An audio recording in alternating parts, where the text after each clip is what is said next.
So as we saw, those were some generic configurations that we can run from inside our BIOS. Depending on the BIOS version that you have, there may be more, there wouldn't be usually less than those, unless you had an older computer and say it didn't support virtualization at all. You may not have that option even in there. But a newer version of your BIOS may have a more interactive display with a lot more options that you can control, a lot more granular control. But those are some general ones that are good to know for especially the A+ exam in this situation.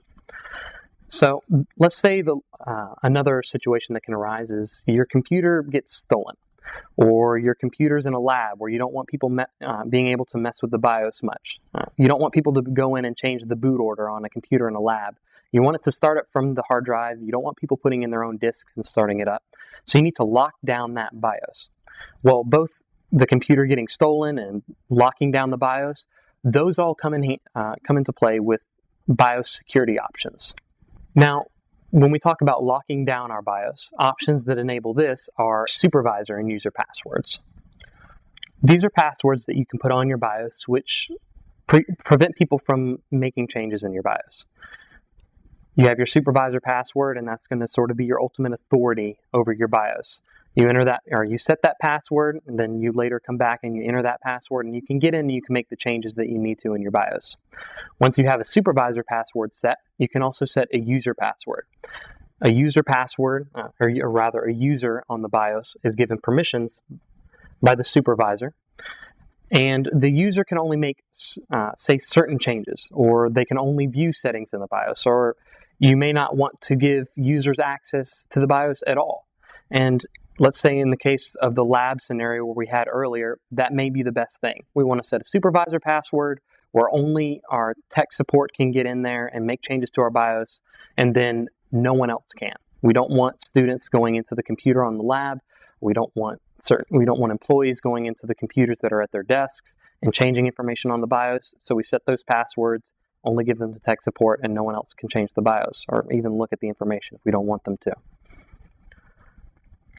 Now, in the case of our computer being stolen, now these are really measures that we take before the computer is stolen, of course, but there's certain settings that we can put on our computer that assist in that situation. Say our laptop is taken, or even the desktop is taken out of the desk and hauled away. Most everyone has heard of things called lojack, which a lot of people may get it on their car, where if your car is stolen, then you can tell the company that installed it and they can actually track where the car is located. They have similar software for computers. Now, this is actually software that's installed on the operating system on the computer, but in the BIOS is what's called a persistence module, which means that if someone steals your computer and then they go in the operating system and they remove that software, the persistence module will go back and reinstall that the next time the computer is turned on. Certain options in the lojack may be actually finding the computer the next time it's connected to a network or the internet.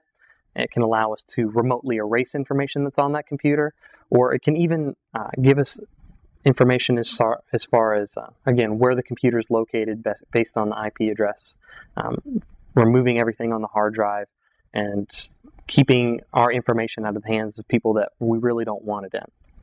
Another option, configuration that's in the BIOS that really falls under security, it would be our TPM, also known as our Trusted Platform Module.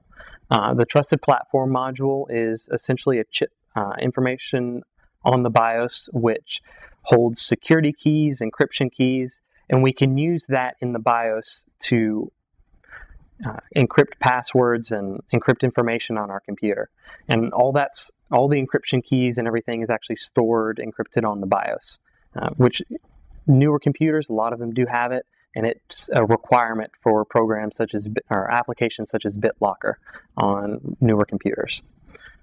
So those are going to be some of our configurations and settings for our security in our BIOS. And hopefully this information can be used, later on when you need to make configuration changes. And hopefully, especially in the case of our security settings, you'll have those set up before an event happens, and you'll be able to use those to the best of your advantage.